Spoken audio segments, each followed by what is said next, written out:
geldiniz. Evet, yepyeni bir ders videosuyla bugün yine karşınızdayım. Mizgin Hoca bizlere ne yapacaksın? Evet, sizlere ne yapacağım arkadaşlar? Eylemlerden bahsedeceğim. Yani fiil. Yine tahtamıza bir 10 tane isim, fiil ya da işte eklerden oluşmuş neyse eylemlerimizi yazacağım. Onları sizlere seslendireceğim. Sizlerin de onları benimle beraber seslendirmesini isteyeceğim. Sonra yanlarına açıklamalarını yazacağım dostlar. Evet, dersime geçmeden önce sizlere ufak bir hatırlatma yapmam gerekiyor. Biliyorsunuz ki özel ders veriyorum arkadaşlar. Dünyanın neresinde olursanız olun bana Instagram'dan, TikTok'tan mesaj atarak ulaşabilirsiniz. Mail adreslerimiz var. Twitter adreslerimiz var. Oradan bizlere ulaşabilirsiniz dostlar.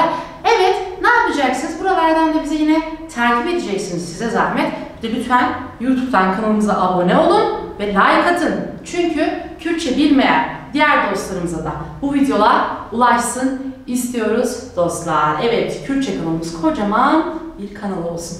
Evet arkadaşlar, çayınızı kahvenizi aldıysanız eğer ne yapıyorsunuz? Defteriniz ve renkli kalemlerinizle beraber Mizgin Hoca'yı dinlemeye başlıyorsunuz. Hadi bakalım.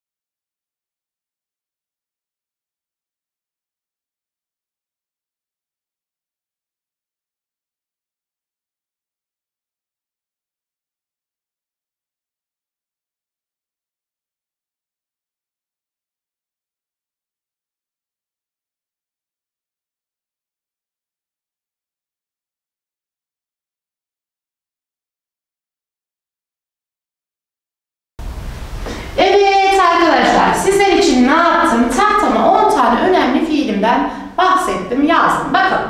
Hep beraber bir inceleyelim ne varmış. Bu paşte hıstın, bu paşte hıstın, bu paşte hıstın, hıstın. Bakınız, bu paşte hıstın ilk fiilim. Ertelemek ve geriletmek anlamına geliyor dostlar. Bu pışt guhe para avetin. Bu pışt guhe para avetin. Bakınız arkadaşlar, kulak ardı etmek anlamına geliyor. Biber çavan ketin, biber çavan ketin, biber çavan ketin. Arkadaşlar gözükmek, bakınız çavdan az çok çıkartabilirsiniz. Bu bir anin, bu bir anin, hatırlatmak, bu bir anin, hatırlatmak anlamına gelen eylemim. Bıcih anin ya da cih anin, bıcih anin ya da bıcih anin, yerine getirmek. Zaten cih yani cih ikisi de oluyor. Neymiş? Yer anlamı katıyordu hatırlarsınız. Bnivi kırın, niv, yarım, bnivi kırın. Ya ortalamak demek ya yarılamak demek dostlar. Bnivi kırın, bnivi kırın. Devam ediyoruz. Brek ya da bre, brek ya da bre.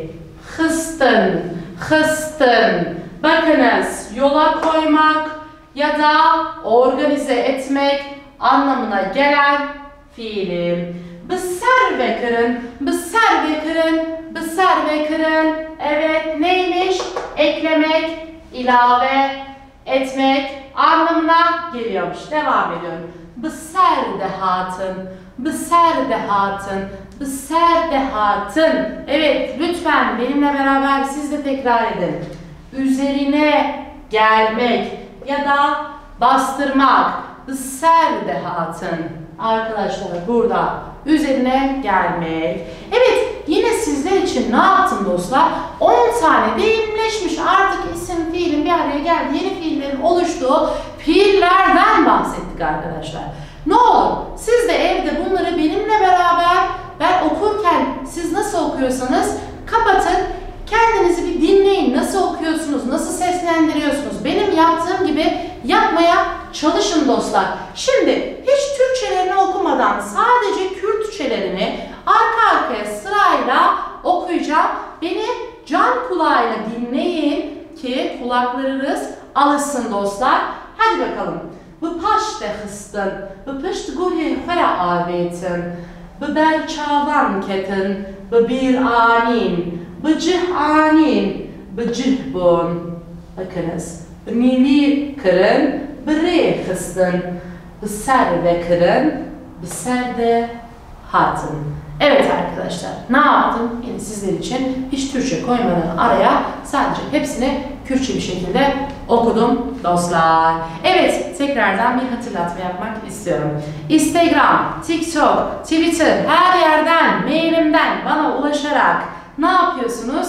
Özel ders isteyebiliyorsunuz. Dünyanın her yerine özel ders veriyorum. Hemen YouTube'dan kanalıma abone oluyorsunuz ve ne yapacaksınız arkadaşlar?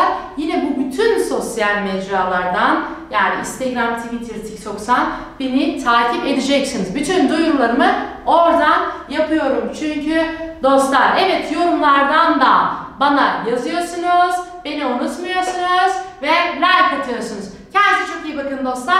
Bir sonraki videoda görüşmek üzere.